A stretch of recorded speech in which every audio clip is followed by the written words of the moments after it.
Oke guys, kali ini gua mau unboxing tas lempang cowok yang paling murah. Gua beli ini di Lazada. Kalau lo mau pesen di sini. Oke. Oke, kita buka. Kayak gimana sih? Tas yang paling murah, tas lempang pria yang paling murah di Lazada ini ya.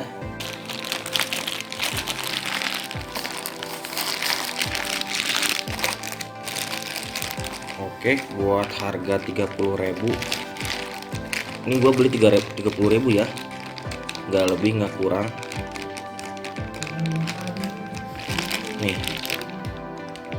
ya worth it lah kalau menurut gua 30.000. Gua lihat di toko-toko lain itu harganya 50.000 ke atas. Nah, ini harga 30.000 guys. Materialnya kanvas gitu ya, bagus. Ini resletingnya juga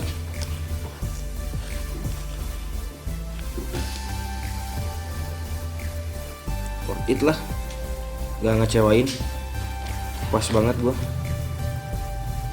Oke, sekian dulu ya